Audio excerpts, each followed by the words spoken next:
Bapak Ibu dan Dewan Juri yang berbahagia, berikutnya penampilan dengan peserta nomor 21.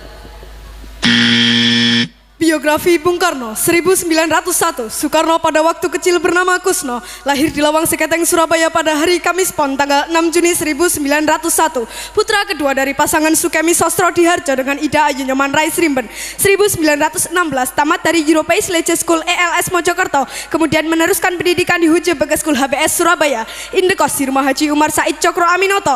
Dalam buku Bung Karno Penyambung Lidah Rakyat Indonesia oleh Sidi Adam halaman 46 sampai dengan 47, Bung Karno mengatakan, seluruh waktuku kuhabiskan untuk membaca. 1921 tamat dari Huje Bagas School HBS, melanjutkan ke Teknik Social School THS di Bandung. Soekarno termasuk salah seorang dari 11 mahasiswa pribumi. 1926 Soekarno menyelesaikan studi di Teknik Social School THS Bandung dengan mendapat gelar insinyur jurusan Teknik Sipil. 1926 Soekarno menemukan istilah Marhainisme sehingga disebut Bapak Marhain Indonesia. 1926 Soekarno menulis artikel berjudul Nasionalisme, Islamisme, dan Marxisme yang dimuat dalam surat kabar Suluh Indonesia Muda. Soekarno menyerukan agar semua golongan yang ada di Indonesia harus bersatu menghancurkan kolonialisme dan imperialisme untuk menuju Indonesia merdeka. 1927 Soekarno bersama Iskak Cokro Hadi Suryo, Budiarto Marto Atmojo, Sunario, Samsi Sastro Widakdo, Anwari, Cipto Mangunkusuma, Jantila Ardan Suyadi mendirikan Perserikatan Nasional Indonesia pada tanggal 4 Juli 1929. Dalam buku Di Bawah Bendera Revolusi Jilid 1, Bung Karno mengatakan, kaum imperialis perhatikan, apabila dalam waktu yang tidak lama lagi perang Pasifik menggeledak dan menyambar-nyambar membelah angkasa, apabila dalam waktu yang tidak lama lagi Samudra Pasifik menjadi merah oleh darah dan bumi di sekitarnya bergetar oleh ledakan-ledakan bom dan dinamit, di saat itulah rakyat Indonesia akan melepaskan dirinya dari belenggu penjajahan dan menjadi bangsa yang merdeka. Setelah malam hari berpidato, Soekarno bersama beberapa tokoh PNI ditangkap dan ditahan di penjara Mergangsan, Yogyakarta. Kemudian dipindahkan ke penjara Bersebel. 1930 Soekarno di hadapan pengadilan kolonial menyampaikan pidato pembelaan yang terkenal dengan Indonesia menggugat, kemudian divonis 4 tahun dan dijebloskan ke penjara Sukamiskin. 1931 Soekarno dibebaskan dari penjara Sukamiskin pada 31 Desember dengan syarat tidak boleh melakukan kegiatan politik lagi, namun Soekarno tetap melanjutkan perjuangan politiknya untuk membebaskan bangsanya.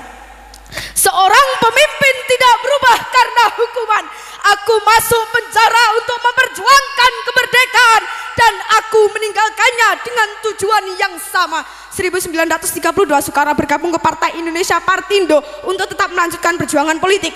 1933 Soekarno menyusun risalah Mencapai Indonesia Merdeka (MIM) yang memaparkan strategi perjuangan untuk mencapai Indonesia merdeka. 1933 Soekarno ditangkap kembali oleh komisaris polisi Belanda di depan rumah Muhammad Husni Tamrin di Jakarta. Usai mengadakan pertemuan dengan para pimpinan partai, ditahan kembali di penjara Sukamiskin.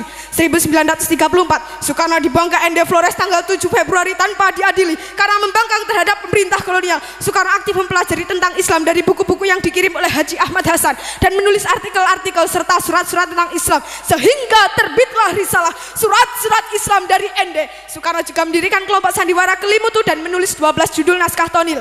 1938 Soekarno dipindah pembuangannya ke Bengkulu bersama keluarga dan Dewu. Soekarno aktif dalam kegiatan Muhammadiyah sebagai pengajar dan membentuk kelompok sandiwara Monte Carlo.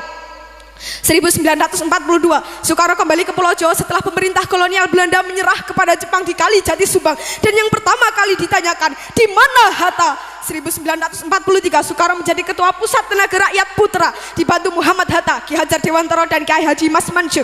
1945 Soekarno berpidato dalam sidang Badan Penyelidik Usaha-usaha Persiapan Kemerdekaan Indonesia BPUPKI di Gedung Pejambon Jakarta dan mengusulkan Pancasila sebagai dasar negara Indonesia merdeka pada tanggal 1 Juni. Selanjutnya Soekarno diangkat sebagai presiden, diangkat sebagai ketua panitia 9. 1945 Soekarno dipilih sebagai ketua panitia persiapan kemerdekaan Indonesia PPKI tanggal 7 Agustus dengan wakilnya Muhammad Hatta. 17 Agustus 1945 Soekarno dan Hatta atas nama bangsa Indonesia memproklamirkan kemerdekaan Indonesia. Pada hari Jumat Legi pukul 10 di halaman rumah Soekarno, Jalan Pegangsaan Timur 56 Jakarta, bendera merah putih yang dijahit oleh Ibu Fatmawati berkibar ke angkasa, dilanjutkan dengan menyanyikan lagu kebangsaan Indonesia Raya. 18 Agustus 1945, Soekarno dan Hatta diangkat sebagai presiden dan wakil presiden secara aklamasi dalam sidang PPKI setelah ditetapkan Undang-Undang Dasar Negara 1945 dan Deklarasi Pendirian Negara Kesatuan Indonesia. 1946, Presiden Soekarno memindahkan pemerintahan dari Jakarta ke Yogyakarta karena situasi Jakarta tidak aman akibat agresi militer Belanda. 1948, di Madiun meletus pemberontakan PKI di bawah pimpinan Musso. Dalam siaran radio, Presiden Soekarno menyuruhkan kepada rakyat untuk memilih Soekarno, Hatta atau Musso. 1948, agresi militer Belanda kedua, Yogyakarta diduduki tentara kolonial Belanda. Presiden Soekarno dan para pemimpin lainnya diasingkan ke Brastagi, Prapat, kemudian Bangka. 1949, Presiden Soekarno dan para pemimpin bangsa dikembalikan ke Yogyakarta dari pengasingan setelah perjanjian Rumroyen. 1949, konferensi meja bundar KMB antara Indonesia dan Belanda menghasilkan pengakuan secara de jure Indonesia menjadi negara serikat di bawah Uni Indonesia Belanda pada tanggal 27 Desember dan Soekarno sebagai Presiden RIS. 1950, Presiden Soekarno kembali ke Jakarta, negara RIS dibubarkan dan kembali menjadi Negara Kesatuan Republik Indonesia. 1955, Presiden Soekarno berpidato di konferensi Asia Afrika I dengan judul Lahirkanlah Asia Baru dan Afrika Baru. Konferensi Asia Afrika mengakibatkan merdekanya negara-negara Asia dan Afrika. 1959, Presiden Soekarno mengeluarkan dekret Presiden 1. Pembubaran konstituante. 2. UUD 1945 berlaku lagi dan tidak berlakunya UUD 1950. 3. Pembentukan MPRS yang terdiri atas anggota-anggota DPRS, utusan-utusan dari daerah-daerah dan golongan-golongan, serta pembentukan DPAS. 1960, Presiden Soekarno berpidato di depan Sidang Umum Perserikatan Bangsa-Bangsa dengan judul To Build the World Anew, membangun dunia baru, yang berisi tawaran gagasan tentang merumusan nilai-nilai Pancasila dalam piagam PBB. 1961, Presiden Soekarno mengomandokan Komando Pembebasan Irian Barat yang dikenal dengan Trikomando Rakyat Trikora pada tanggal 19 Desember, yaitu 1. Gagakan pembentukan negara boneka Papua buatan kolonial Belanda. 2. Kibarkan sang merah putih di Irian Barat tanah air Indonesia. 3. Bersiaplah untuk mobilisasi umum mempertahankan kemerdekaan dan kesatuan tanah air dan bangsa. 1962, dalam buku Warisi Api Sumpah Pemuda halaman 135 sampai dengan 136, Presiden Soekarno pernah berkata, berilah saya 1000 orang tua, saya bersama mereka kiranya dapat memindahkan Gunung Semeru.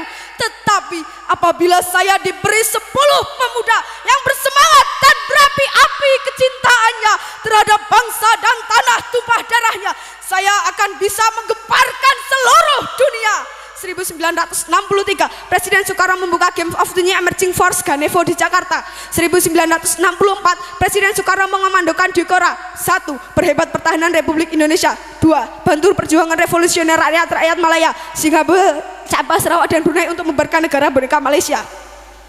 1965, Presiden Soekarno membuka Konferensi Islam Asia Afrika KIAA di Jakarta. 11 Maret 1966, Presiden Soekarno mengeluarkan surat perintah kepada Menteri atau Panglima Angkatan Darat Letnan Jenderal Soeharto yang lebih dikenal dengan istilah Super Semar, yang berisi 1.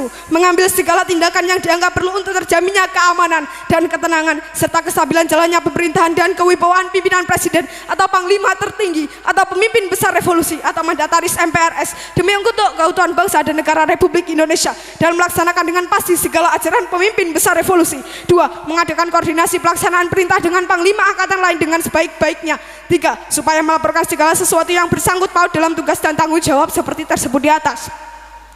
21 Juni 1970, Soekarno wafat di RS Pusat Angkatan Darat Jakarta dan dimakamkan di Blitar pada tanggal 22 Juni 1970 berdasarkan surat keputusan Presiden RI nomor 44 tahun 1970. Bung Karno Putra Fajar oleh Solihin Salam. 23 Oktober 1986, Soekarno ditetapkan sebagai pahlawan proklamator berdasarkan Kepres nomor 81/TK/1986. 7 November 2012, Soekarno ditetapkan sebagai pahlawan nasional berdasarkan Kepres nomor 83/TK/2012. Presiden Soekarno mendapat 26 gelar doktor honoris causa, 7 dari perguruan tinggi di Indonesia dan 19 dari perguruan tinggi luar negeri pada tahun 1951 sampai dengan 1965.